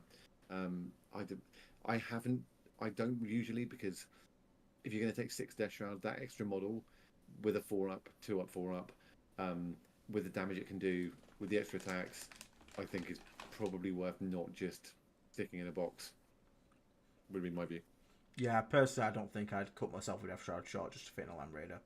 No. Like, because if you think about it, a Death Shroud in reality is half of the time 2 Death Shroud, because they'll pass 1 4-up and 1 fail 1. Mm-hmm. So every time you're actually taking one out, you're actually kind of almost killing 2 of the models in a weird way, because he's not there to absorb half of the shot that would have killed the other guy. So I don't think personally I'd be doing that. But it's good shot. But I like the list, mate. I want to get some more feedback on how you play that list now as it's going, man. That's what I was gonna say. I'd like to see it actually. Tell us how it goes, like, and how you're using it. And I think sticking. Let's see. I'd be really keen to see what 2 3s in Iron Vader does, or 1 6 in there. See how it goes. Yeah, and Stephen, yes, 30k Predators are completely legal to use in 40k. So a lot of people use the Heresy version. You're totally fine with that, mate. Yeah. Okay, I did find Rev's list. So we got again Plague Company, Battle Screech Fire, Foul Blight Spawn, Lord of Contagion with Deadly Pathogen, Mortari and Typhus. So a really nice standard package there. 10 Plague Marines, a Rhino, 1-2 Cultist, 3 Predator Destructors, big 6-man Death Shroud Terminator brick, 1 Fated Bullet Drum for Heavy Blight Launcher, 2 with Flesh Mowers, 1 squad of 20 Poxwalkers, and double Nurglings. So, what are you thinking here, Mr. Dave? Big fan of the Heavy Blight Launcher in the list. Not such a fan of the Flesh Mowers, I've got to say. Oh, okay, go on. I would rather run two Heavy Blight Launchers and Spitters, or 2 Spitters and a Heavy Blight Launcher, personally. I think I don't know. I've found that I've personally not found a lot of enjoyment or luck with the flesh mowers into it, and I think the ability to fall back, shoot, and charge with spitters is basically, or a heavy blight launcher is more effective than getting to charge back in and do another kind of flesh mower attack into something. I think the versatility of being able to fall back, shoot into another unit nearby, and then move back into one you may be wounded in the previous turn, and then tank shock it is more useful. That would be my personal view. I think 20 Poxwalkers is great. Will you just scroll back up for me? Yeah, of course, mate. Yeah, sorry. So Thanks. Drill Predators. Yeah, triple predator, great. And are they plague? They're las cannons. Yeah. So 6 las cannons. Okay, cool. And you've got your big Deshra brick. Yeah. 2 squads of cultists, and then the big plague marine brick. Okay, so I'm gonna make a comment here. I know a lot of people really like the full melee plague marine unit. I really don't. I've gone away from it too. I think the thing that makes the plague marine, so the plague marine unit is so expensive, right? Which means, in order for the plague marine unit to get its value back, it has to kill a minimum 2 units plus. I've had this squad come out, kill 2 war dogs, and had the sudden realization in my head, I've still not made points back. I'm going to go kill a 3rd one. So, when you have a melee squad, it's very, unless your opponent's an idiot and puts 2 war dogs hugging each other near these plague marines, you're only ever going to charge 1 unit. And using a 300 point unit, which is more than likely as well, that unit hits so hard, you're probably going to overkill it by a bunch. You're probably going to get 1 charge into a single unit. You'll kill it. You will 100% kill that unit, no doubt in my mind. But what instead I would prefer to do is get out my Rhino, throw a grenade at something, shoot it with 2 lethal melters, because sometimes they just get double 5 and then you pop a vehicle out of nowhere and you're like, okay, cool, that happened. My sprayers and my plasma guns, or my blight launchers, have shot another squad of chaff nearby, killed that. Also, it can kill a screen. You've got a fire blight spawn shooting, you've got the bio speechwise grenades, so you can usually shoot a unit to death, add some extra damage to something else with a mortal, with a grenade or something, and then charge something else and kill that. When you have full melee, the only thing you can do is become a single-use activation unit. You charge, and that is it. And the chances are you are not going to charge into something that is worth even near points. The best bit about Plague Marines being able to take so many special weapons is the fact that they can do loads of different things. They can be an effective shooting unit. Because if you take plasma guns, let's just say you're against a Marine matchup. In your squad, you've took 3 plasma guns, because Sergeant, and 2 blight launchers. You have, in that squad, 6... potentially AP4 because of -1 save contagion, plasma shots. You then have a D6 damage 2 flamer off the foul blight spawn, an AP2 2 damage grenades off the ballast fire, and then 4 shots of the blight launchers, all with lethal 5s. Like that. Hyper blight grenades. Yep. You got the actual grenade strats and the fault optional. You will quite often just shoot a unit of Marines to death with that, which means you can then get it out in a way where basically you put your guns so they can see something, and the guys with heavy plague weapons can get out and disaback and move in a way to make you charge easier into a different unit, and then you charge that unit, and at this point you've shot 1 to death, you've charged the other, and you've killed 2 units. I don't like a 300 point melee unit that can get stopped by a screen. Yeah, and the other thing is, if you do go all melee and you bring that unit out and you charge it into something, even if it is 2 war dogs, as per an example, and you pick those up, what you've then got hanging out in the wind that hasn't been able to dilute another unit, which could be a threat to it next turn, is 3 no prisoners points in the characters as well. You give up assassinate in the same group twice, which could be, if they're your only characters, could be the big point. And it's just sitting there not able to do anything. It can't overwatch if anything comes near it, if you desperately need it to pick up maybe the last wounds off something. So I think there's definitely mixing up the guns and the heavy weapons is definitely the way forward. Yeah, I've had times where I've charged into a unit, I got too long of a charge, so now I can only keep 2 plague marines on the objective after a consolidate. Yeah. Then my opponent's got 5 flayed ones. He's like, oh cool, I'll put 5 VOC in the point. I'm like, oh thank God, I've got sprayers in my unit. You do that, I'll overwatch you and kill you. Yeah. Whereas if I was full melee, you just don't get that option. It's just cool, bye. There goes my OC. So the versatility is the strength of the plague marine squad for me personally. So that there is one thing I would change. And again, it's not a model. It's just a loadout change, really. I'm suggesting there. The rest of it, I actually really like. I'm also with Dave. I don't like flesh mowers. Spitters add an element of control to the army as well. Like, you can walk past a flesh mode drone, bye bye. You just walk past. They can't heroic either, these things, because they're not walkers. They can't heroic intervention. I would rather bloat drones be able to park up on behind a wall so they can't get shot, and just say to my opponent's little like scout unit or whatever is behind there, it's like, cool, do you want to walk past me? Because I'll shoot you when you try it. And a lot of people will not want to do it, especially like some armies in the game which are like, you know, 1 wound models and stuff like that. People just don't want to get shot for free by this thing, and I always feel like the fall back and shoot is better than the fall back and charge, because the fall back and shoot, you have the 10-inch fallback and then another 12-inch threat range with the flamers. And even with the high vid light launch, and you get angles and stuff like that. And you can still charge. You have a plague probe and you can tank shock. So if you're desperate for that melee damage, you can still do that. But I just prefer the flame as well. You don't have to roll to hit, because I don't know what it is. My flesh mode just can't roll to hit to save my life as well. So I'm a big fan of the shooty bloat drones more so than the flesh mode. I can understand the flesh mode from a mental perspective. People don't like those units coming close to them. They look very scary. But I've also had moments where a flesh mode drone will like connect with someone, and then it doesn't really do anything. And then as soon as they make a realization of it's not actually that scary. Like I don't know. Whereas there's just the looming threat of like, and also being able to tag something with the spitters, and then be like, your choice, mate. Fall back now and get overwatched. And I'm gonna spray you. Yeah, exactly. And I'll spray you, or stay in combat with me, and I'm just gonna fall back and shoot you anyway. It's like you're not winning this scenario, buddy. Which is really funny as well. And the amount of times as well where I've had it where a character's just gone, or an opponent's just gone, oh, I'm just going to move something, like, you know, there's one character left in a squad or something that's trying to move onto a point to score area denial or something in the middle, and that drone is just hanging around, and it's covering that central objective, and you're like, you can't do that, because you do, I'm going to flame it. Yeah. and you don't get that with a flesh mail. And the last thing I'd say is, Nurglings down here, just remember what we said before. If you're playing Nurglings, you're finding lots of value out of them, by all means keep them. Keep them. Yeah. If you are like me, where you keep playing Nurglings and like every like 4 games, maybe you get the -1 hit aura to work, or you get to stop 1 scout, but reality is like it's not actually having as much impact as it used to, because it used to be great when they could do actions, Dave. Obviously, we'd you know, they'd be doing deploying homers and everything, but they don't do that anymore.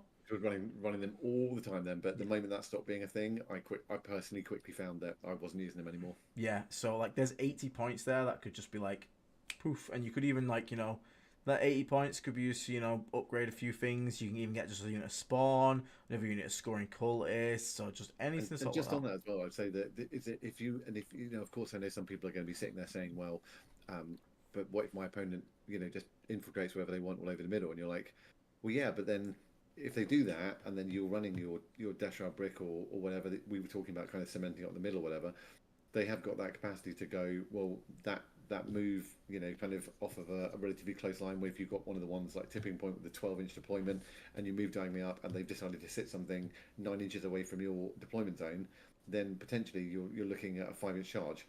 Yeah, onto a unit straight away, and giving yourself storm hostile objective, or no prisoners, or an assassinate if it's got a character with it, or, you know, there are reasons why that isn't always such a bad thing.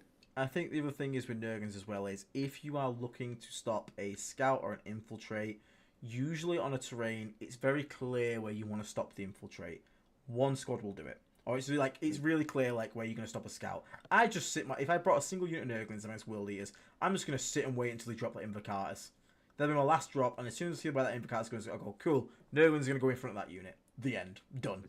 Like, you don't need 6 for it. And if you're going to take 6 as well, because you want to screen out a lot of space, like, you could also consider to combine them, because you get 10 points cheaper. But again, I've gone off Nurglings quite a bit. Like, the -1 to hit aura is cute, but I think especially when we're in more of a shooting game as well. Like, there's a lot of shooting. Definitely in a shooting game right now.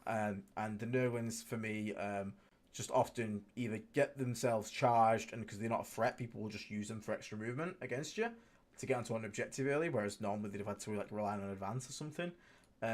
Or I always, like, the millisecond I'll deploy them on an objective like a dumbass, my opponent will draw overwhelming force turn one. Exactly. I'm like, fuck's sake, I forgot to just take them off an inch. No prisoners where they're just like, oh, I don't even have to come out from behind cover, and I've got an angle on that unit you're trying to move block me with. Yeah, cool, that's fine. And one of the things as well is move blocking for Death Guard. Move blocking armies that want normally you move block armies because you don't want them to like get close because you're buying time. You got to contain them. Death Guard's good to brawl. Like I'm not when the World Eaters like wants to scout towards you, even when I didn't have it at ITT, I had no nerve. I couldn't move block. I'm just like, all right, come close. Let's see how this goes for you. Just remember, we want people to come close to us. We really do. We really The closer they get, the worse it is for them. It truly is. It truly is. Right, so we are 5 minutes away from 8 o'clock. So what I'll do is I want to get into another one because we won't have time to go for it because I've only got till 8 tonight. So I've been going for an hour and a half. So we'll just have a quick chat, sort of things that are coming up. Obviously, I've got Manchester GT this weekend. But don't worry, again, guys. You that? You ready? No, I'm not ready. I just still aren't even happy with my list. I'm just taking Plague Storm again, I think. Yeah, I think it's what I think. Yeah, it's working. We're going to give it a go. We're going to see how it goes. And obviously, it's a good test of does it work in a singles environment. So we'll see. I think it will. I think it works into a lot of matchups. Of course, there's going to be stuff where it's going to be tougher against, but but I'll be really pleased, really intrigued to hear your thoughts on it when you come back. Yeah, so goals to try and goals obviously like low goal is 3-2. Always want to go positive. 4-1 is like my goal. 5-0 is probably a fever dream because I'm going to hit a Bridgeheader and Eldar at some point, which is going to be like real tough. But it is what it is. We're gonna, yeah, all we can do is try our best in it. But I'm looking forward to seeing the guys. There's quite a few people from the channel going, which would be really cool. Will's going, Oliver in the chat's going, and it's cool more guys going, which would be really cool to see. So that'd be nice. Do meet up, guys. Do go say hi to Will. Yeah, make sure you do. We're not scary. I'll talk to anyone. I talked to some random woman who asked me questions at LGT when I was on stream. So don't. I didn't tell you, Aidan. By the way, I tuned into for once we weren't both watching the same stream. I tuned into FLG. That can happen. War Games Live yesterday, and just said hi to Joe. And Joe said, "Oh, I'll try." He basically was like, "I'll probably see you at LGT." I was like, yeah, I'll definitely be there. And so he was like, oh, I'll get you on stream and then you can run another unit with more units than Aidan. And so I said, I'll put 7 Dash Yard on the table. NP Plague Storm list is a very heavy vehicle. Thanks, yeah. With the, it's just a lot of tanks. So it's like triple Plague Burst Crawler, triple Predator, triple Bloat Drone, Mortarian, and a War Dog Carnivore, and then I've gone a bit more techie with mine, so some people take 2 more Predator Annihilators. I instead opt for an extra bit of scoring and a Rhino with an Icon Bearer and 5 more Plague Marines. So, can I make one comment from all the lists we've seen tonight? Go on. No Plague Burst Crawlers. Yeah, we're not actually. You know what? They've actually grown on me quite a bit again since I've been playing them again. I have missed them quite a bit. I do think they still should be a bit cheaper, but as a defensive player as well, naturally myself, my God, indirect and just manipulating game tempo is just so nice. Just to be like, oh, hey, that 5-man unit you had like just sitting there that you thought was going to hold that objective all game, I'm just going to delete it from across the table. Now what are you going to put there? And then when they put something there that they didn't think to be there, I've just rapid ingress the Carnivore and it's going to come punch it off now. Yeah, I mean, I'm playing that, like I said, even playing that Thousand Suns list I played with a 700-point Mega Knight in it.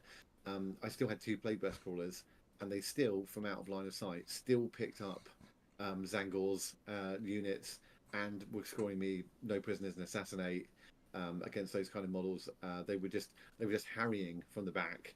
It was really good. When I played against the guard in ITT, Dave, he had 3 full heavy weapons teams with mortars, so 3 bases each, and each PBC shot and killed an entire unit. Just like 1 mortar team gone, 2nd mortar team gone. Oh, good. And like I did it. I did what the worst bit is I did that turn 2 because turn 1 I got overwhelming force. I had to shoot a guard squad that was on a point to kill him. Yeah. And then his first turn he used the mortars to kill him occultist, and I was just like, you know what? Next time I think we just sack off the overwhelming force and just say no, you don't get to kill him occultist for 3.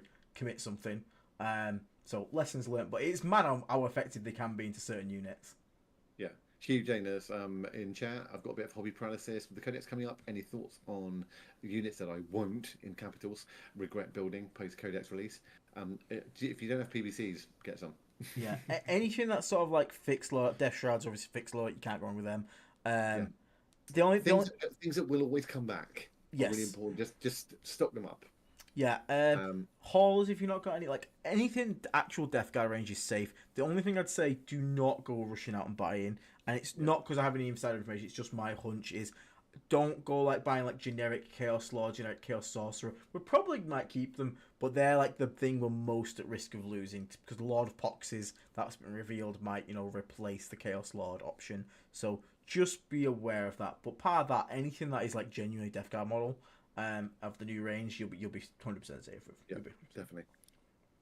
If you haven't got if you've got quite a collection and you don't have threes of things, start with the ones that you like the most. So if you haven't got 3 Predator Destructors, for example, you've got 2, get another Predator Destructor. If you haven't got 3 PvDs, get another one. If you haven't got 3 Blight Drones, get another one. Like just top up the army across the back because, like Aiden said, the core list and the core units are probably going to be pretty solid.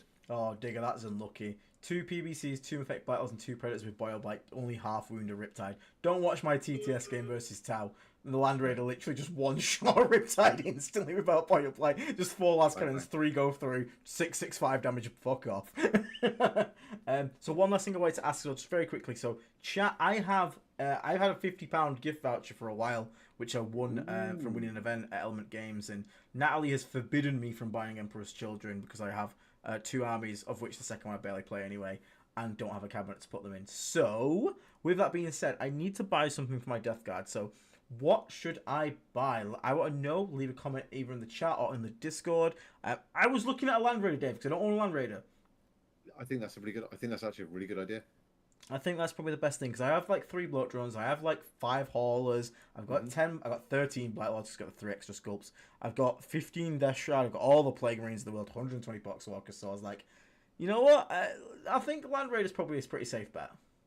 Yeah, I think so. And definitely is exactly what we just talked about. If there's something you haven't got to kind of back up something else in the army to give you that bit of flexibility for when you want it, yeah, definitely do it, and do it just to make Zito happy.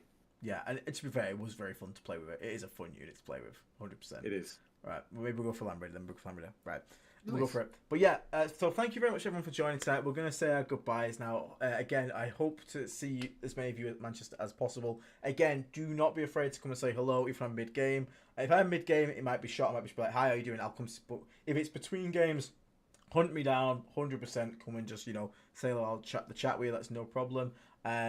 Anything for you to announce, Dave? No, I mean not right now, but I will say that we've gotten some. I will have some good news to share on the Discord about dice very soon. Yes, so I just had a bit of a chat about that, which is good. I shared it with Will and Aidan, but it's great news. One challenge I would give if anyone has got thoughts for it is either in the comments when this goes into a normal video or in the Discord. What should I name this thing? The Porphyrion. Because it just did such a number the other night that everyone was like, it needs a name. So submissions, please. Nice. Yeah, that's a good idea. So name Dave's Periphian. But we can't do that the whole time. Yeah, true. But yeah, so again, thank you to everyone that has tuned in tonight. Again, if you enjoy the content, please leave a like and a subscribe. It helps out more than you could think. We're trying to, the next goal is 10,000 subscribers, and we're gunning it down at a pretty good rate. Yeah, we're almost at 8.9, so kind of it's going really well. So please, if you've got people getting into the hobby, or if you've been that annoying person that's got a mate who's never played 40k into it, especially if they're playing Death Guard, please do get them to come and check out the community and come and watch some of our content. Yeah, that would be awesome. But like I said, worst case now, you just click that thumbs up button. It helps out massively. But for now, thank you everyone for tuning in. Hope you guys have a lovely night. I am going to go and probably stress out over the list submission for the next 2 hours while I can still submit. Ping me if you've got some questions, or if what you're thinking about and anything. I'll happily sit on the sofa and read it. I shall do, man. I shall do. But for now, everyone, thank you so much for tuning in. Again, obviously there won't be a Plague Surgery next Sunday because I'll be at the event. Well, I'll be home, but I'll be knackered, so you don't want that Plague Surgery. I'll be like, yeah, do that. But yeah, keep an ear out. I'll try and keep you guys updated. I've been told by now to try and take more videos at events, like shorts. Dave's very good with shorts. I'm still bad at it, so Dave, you yell at me as well, mister. I will certainly yell at you, don't worry. But yeah, thank you very much for tuning in. I hope you guys enjoyed the chat and discussion, and we will see you all on the next one. For now, everyone, stay on. Goodbye, and we'll catch you later. I'll leave you with some music as well, obviously, as per usual on the channel. Death Guard Radio. Death Guard Radio. Through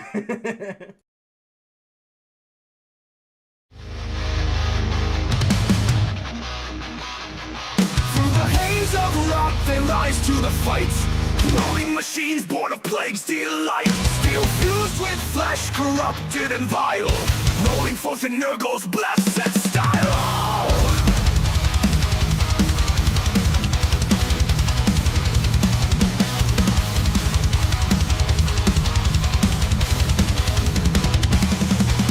Their engines scream like a tortured choir, belching smoke in unholy fire. The battlefield's alive with rust and disease, a symphony of death in the toxic breeze. From the round quake, hear the engines roar, a deathless tide from the warp's dark core. The battlefield's alive with rust and disease, a symphony of death in the toxic breeze. Feel the ground quake, hear the engines roar, a deathless tide from the warp's dark core. Engines of decay rolling through the fray, spreading death and despair with every day. Twisting machines, nightmares untamed, the demon engines burning Nurgle's name. Engines of decay, hear the blade bells toll, in the shadow of despair they take your soul.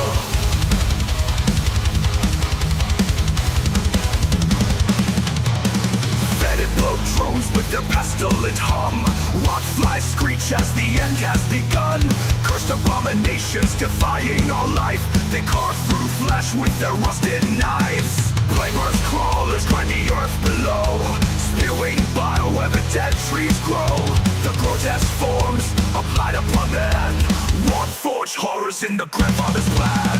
Feel the ground quake, hear the engines roar, a deathless tide from the warp's dark core. Engines of decay rolling through the fray, spreading death and despair with every day. Twisting machines, nightmares untamed, the demon engines burning Nurgle's name. Engines of decay, hear the blade bells toll, in the shadow of despair they take your soul.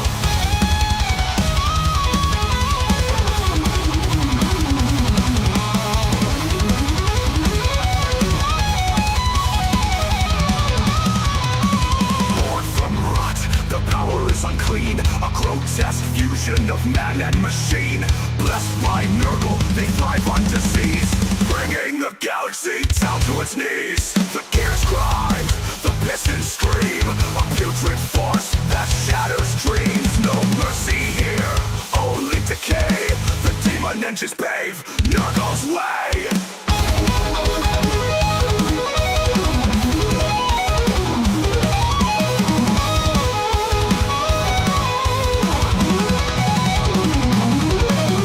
Engines of decay rolling through the fray, spreading death and despair with every day. Twisting machines, nightmares untamed, the demon engines burning Nurgle's name. Engines of decay, hear the blade bells toll, in the shadow of despair they take your soul. Rust and ruin mark their unholy tread, machines of Nurgle, the bringers of dread. The skies are dark, the fields are gray, hell the Death Guard's engines of decay.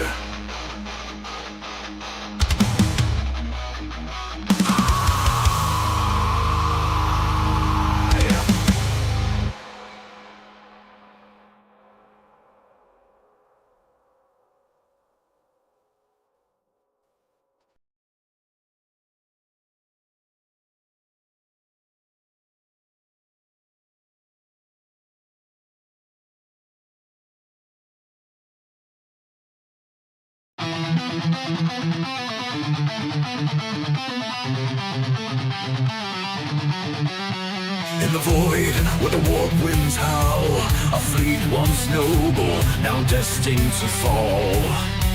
Grave wardens stir, betrayal takes shape, Typhoon's whispers, sealing their fate.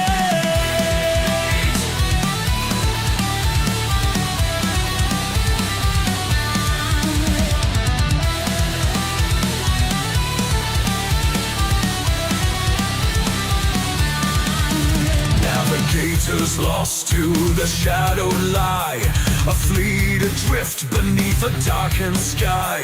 The warp's cruel grasp, unyielding and tight, chaos awaits in the endless night. Whispers of power, a pestilent tide, Mortarian's pride, with nowhere to hide. The destroyer plague, a grim reward, angels' laughter echoes aboard. Bound by decay, they rise in his name. The death god transformed, never the same. Plague-born sons with torment they bled, shambling forth where angels fear to tread.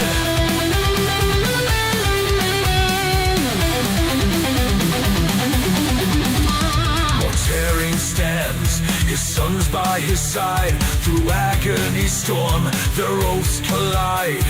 Grandfather's hand, the pact is sealed. The legion reborn, their fate revealed. Rise in the armor, rot in the soul. A Primarch remade, his heart grown cold. In terror shadow, their war drums beat.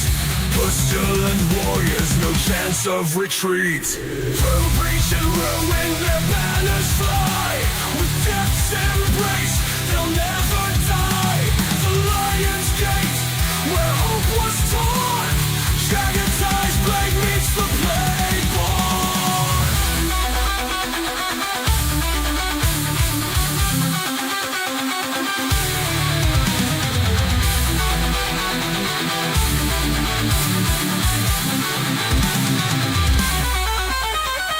Bound by decay, they rise in his name. The death god transformed, never the same. Plague-born sons with torment they bled, shambling forth where angels fear to tread.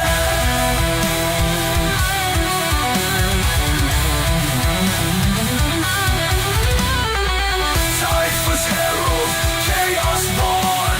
Mortarian's wrath, the plague sworn. In the warp, their legacy thrives. Eternal servants where corruption lies.